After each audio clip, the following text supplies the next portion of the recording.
नमस्कार दोस्तों, एवरेज का तीसरा पार्ट हम लोग स्टार्ट करने जा रहे हैं।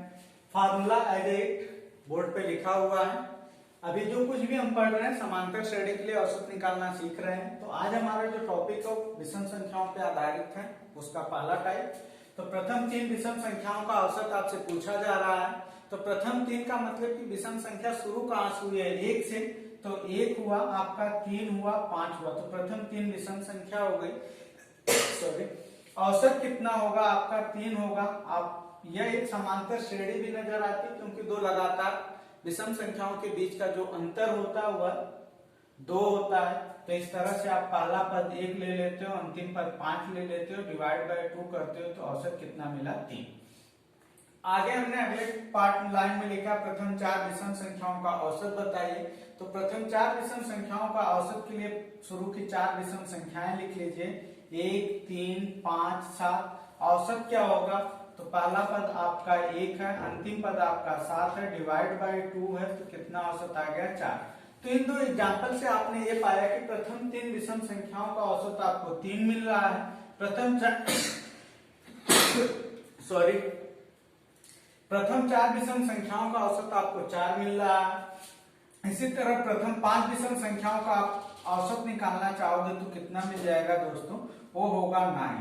कितना होगा, वो होगा 5। प्रथम पांच विषम संख्याओं का औसत निकालने की बात हो रही है, तो 1 + 9 डिवाइड बाय 2, तो आपको कितना मिल गया, 5। तो इसी तरह जब आपसे प्रथम n विषम संख्याओं का औसत पूछा जाएगा तो आप क्या करोगे कि प्रथम n विषम संख्याओं का औसत, जितनी विषम संख्या है शुरुआत से लेके n है, तो औसत कितना होगा, n हो जाएगा। अब आगे आपसे पूछा गया कि प्रथम n विषम संख्याओं का योग कितना होगा।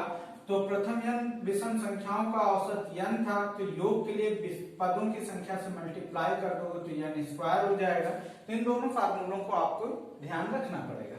अब इस पे आधारित कुछ हम लोग और सवाल करते हैं। तो सवाल ये है पहला कि प्रथम 25 विषम संख्याओं का औसत बताइए। तो पदों की संख्या कितनी है, 25, तो औसत कितना मिलेगा, 25 मिलेगा। दूसरा सवाल यदि मैं आपसे पूछूं कि प्रथम 50 विषम संख्याओं का औसत बताइए, तो आपका आंसर क्या होगा, 50, क्योंकि पदों की संख्या कितनी है, 50, और संख्याएं स्टार्ट कहां से हो रही है, 1 से। अब आपसे फिर गलती कहां हो सकती है, मैं आपसे पूछ लूं कि 1 से 50 तक की सभी विषम संख्याओं का औसत बताइए। तो 1 से 50 तक कुल विषम संख्याओं की 50 नहीं होती है दोस्तों, कितनी होती है, 25 होती है। क्योंकि 1 से 50 में आधी सम संख्याएं होती हैं, आधी विषम संख्याएं होती हैं। तो आप 1 से 50 तक विषम संख्या की बात किया है, तो पहली विषम संख्या क्या होगा, 1 होगा।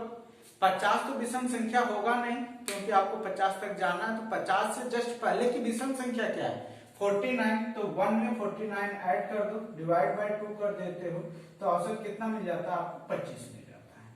इसी तरह मैं आपसे ये पूछ लूं कि 1 से 75 तक की सभी विषम संख्याओं का औसत बताइए। तो 1 से 75 तक की सभी विषम संख्याओं का औसत चाहिए। तो प्रथम पद क्या होगा, 1 होगा। 75 अपने आप में एक विषम संख्या है, तो अंतिम लिमिट भी आपकी 75 है, तो आप अंतिम संख्या के रूप में 75 लिख लोगे। डिवाइड बाय 2 होगा, 75 में 1 जोड़ोगे 76, और 76 का आधा कितना हो जाएगा, 38 हो जाएगा। Thank you class.